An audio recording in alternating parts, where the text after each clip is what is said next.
नमस्कार व्यूअर्स, मैं हूं अमीश देवगन और आज हमारे बीच एक ऐसी शख्सियत है जो एक्टिंग के मैदान में उतरे तो उन्होंने वहां झंडे गाड़ दिए, सिंगिंग में हाथ आजमाया तो वहां भी खूब तारीफ बटोरी। इसके बाद वो नेता बनकर संसद पहुंचे, लेकिन कंट्रोवर्सी है कि उनका पीछा ही नहीं छोड़ती। अब उन्होंने उत्तर प्रदेश के मुख्यमंत्री योगी आदित्यनाथ पर बनी film Ajay the untold story of Yogi में काम भी किया है। तो स्वागत करिए पूर्व मेंबर ऑफ पार्लियामेंट और साथ ही साथ जाने माने एक्टर सुपरस्टार दिनेश लाल यादव उर्फ निरहुआ का, जो हमारे साथ मौजूद है स्टूडियोज में। जोरदार तालियों से अभिनंदन है।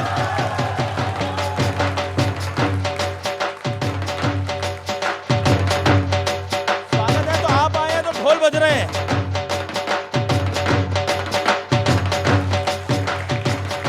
बैठिए। तो निरहुआ जी का स्वागत है, एक बार फिर जोरदार तालियों के साथ अभिनंदन है। निरहुआ जी भोजपुरी सिनेमा के सुपरस्टार हैं और इनका असली नाम है दिनेश लाल यादव, यानी ये यादव जी बड़े कमाल के हैं और आज हमारे बीच हैं और हमारे साथ हैं। उनके चाहने वाले जो उनसे सीधे सवाल करेंगे आज हमारे साथ हैं। मेरे साथ एक्सपर्ट भी हैं। मेरे साथ शांतनु गुप्ता हैं जो जाने माने लेखक हैं और साथ ही साथ उन्हीं की लेखनी पर यह फिल्म भी लिखी गई है। मेरे साथ मौजूद हैं सतीश के सिंह, उनका अभिनंदन है। मेरे साथ एक और हमारे एक्सपर्ट मौजूद हैं, उनका भी अभिनंदन है जोरदार तालियों के साथ। मेरे साथ नलनी है मेरी सहयोगी, उनका भी अभिनंदन है। चलिए तो सवालों और जवाबों का सिलसिला शुरू करा जाए। 2020 में आपने कहा था कि आप सीएम योगी पर फिल्म बनाना चाहते हैं और पर्दे पर उनके किरदार को जीना चाहते हैं। फाइनली करीब 5 साल बाद आपका यह सपना पूरा हो रहा है या उद्देश्य पूरा हो रहा है? सपना था या टारगेट था? नहीं, सपना था क्योंकि मैंने ये बुक पढ़ी थी, जो बुक शांतनु जी ने लिखा है जी, जो आज हमारे बीच में उपस्थित हैं। तो ये the monk who became chief minister जी, शांतनु गुप्ता।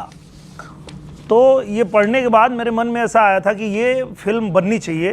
बहुत ही शानदार किताब है, क्योंकि जब हम लोग फिल्म बनाते हैं तो एक किरदार को ऐसा गढ़ते हैं, कल्पना करते हैं कि एक आदर्श व्यक्ति होगा, आदर्श नागरिक होगा, बुराइयों से लड़ने वाला होगा, समाज को सुधारने वाला होगा, ऐसा किरदार हम कल्पना करते हैं। लेकिन जब मैंने ये बुक पढ़ा तो हमने देखा कि यहाँ तो रियल हीरो हमारे पास ही हैं, तो इन पे फिल्म बननी चाहिए। इसलिए मेरे मन में ये विचार आया। और संजोग देखिए कि हमारे शांतनु गुप्ता जी जब अमेरिका गए इस बुक के लिए, तो वहाँ इनको हमारे अजय जी मिले जो इस फिल्म के निर्माता हैं, और उन्होंने इच्छा जताई कि अगर आपकी अनुमति हो तो मैंने ये किताब पढ़ी है, मैं इस पर फिल्म बनाना चाहता हूँ। फिर वो भारत आए और हमारे जो निर्देशक हैं रविंद्र गौतम जी, उन्होंने मुझे अप्रोच किया कि योगी जी पे हम लोग फिल्म बना रहे हैं, इस बुक पे फिल्म बना रहे हैं और हम चाहते हैं कि ये किरदार आप भी करें। तो मैंने कहा कि आप जो बोलेंगे मैं उसमें कर लूँगा, क्योंकि मेरी भी इच्छा है कि जब योगी जी पे फिल्म बन ही रही है, जो मैं भी चाहता था, तो जो भी किरदार आप मुझे देंगे वो मैं कर लूँगा। और फाइनली इसमें मैंने आपका किरदार किया है। जी, अच्छा, एक पत्रकार का किरदार किया है। तो काम आसान लगा या कठिन? बहुत आसान था मेरे लिए। आपके लिए आसान था, लेकिन हमारे लिए तो आसान नहीं होता। आप लोग कठिन बना देते हैं। देखिए, आप नेता भी हैं और अभिनेता भी हैं। नेता और अभिनेता दोनों जो है, एक तो अभिनेता खतरनाक होता है, नेता तो उससे भी ज्यादा खतरनाक होता है। तो आपको ज्यादा खतरनाक कौन सा लगता है, नेता या अभिनेता? सबसे ज्यादा खतरनाक तो पत्रकार ही होता है। चलिए तो पत्रकार के पास चलते हैं। सतीश के सिंह है हमारे साथ, जाने माने पत्रकार हैं। सतीश जी, क्या सवाल है आपका? मेरा तो सवाल ये है कि आपने ये जो फिल्म बनाई है, आप इसके बड़े प्रणेता हैं, तो ये फिल्म आपने योगी जी के अतीत पर बनाई है या योगी जी के भविष्य के लिए बनाई है? वाह, बहुत सही सवाल किया आपने।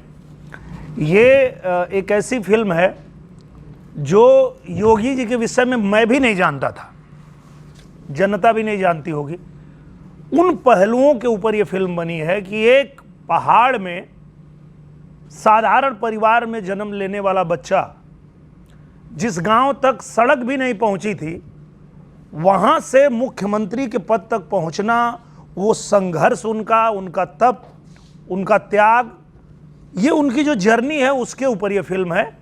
तो वो अभी किसी को पता नहीं होगा, अनटोल्ड स्टोरी इसीलिए कहा गया। अनटोल्ड स्टोरी है इसीलिए आप कहा गया है। कोई पूछना चाहता है सवाल? आप तो अभी तक बहुत सरल स्वभाव के लग रहे हैं, बहुत अच्छे लग रहे हैं। अपने दोस्तों को आप क्यों नहीं समझाते हैं, कोई रिमोट से लहंगा उठा देते हैं? हमें तो आज चाहिए कि शारदा सिन्हा जी जैसे, हमें तो ये चाहिए ना कि लोकगीत जो हमारी बिहार की संस्कृति है वो चमके, ना कि ये सब सारी चीज़ें चमके। Thank you. बहुत बढ़िया आपने सवाल रखा है और बिल्कुल उस पर हम लोग बहुत बारीकी से काम भी कर रहे हैं। और चाहे वो रवि किशन जी हों, मनोज तिवारी जी हों, हम सभी लोग, पवन सिंह जी हैं, खेसारी लाल यादव जी हैं, तो हम लोग ये प्रयास कर रहे हैं कि जितना बढ़िया से बढ़िया सिनेमा जो है वो बना करके और भोजपुरी में ऐसी ऐसी फिल्में बने जिससे हमारा कल्चर दिखे, जो आपने कहा। और उस दिशा में हम लोग इतना प्रयत्न कर रहे हैं कि आजकल भोजपुरी में जो फिल्में आ रही है उसको परिवार के साथ लोग देख रहे हैं और 300-400 मिलियन एक एक फिल्म का व्यूज आ रहा है।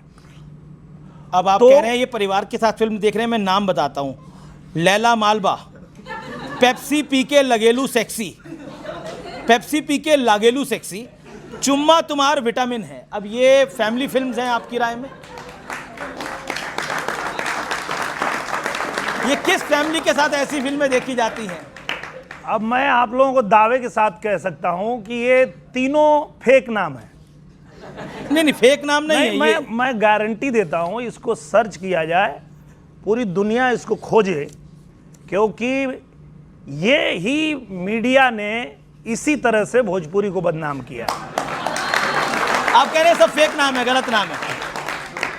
मैं कह रहा हूं कि इस तरह की कोई फिल्म बनी ही नहीं है। अच्छा, रिमोट से लहंगा उठाने वाला गाना भी नहीं बना? नहीं, वो गाने की बात की तो हमने उस पे कहा, पर इस तरह से जैसे आपने तीन नाम दिया। आपकी बात थोड़ी देर के लिए मान लेता हूं। रिमोट से जो लहंगा उठाने की बात है या फिर जो मामला, वो जो पूरा प्रकरण है, उसको आप मानते हैं वो फैमिली का सॉन्ग है? उस पे तो रवि किशन भैया नेशनल टेलीविजन पे माफी मांग चुके हैं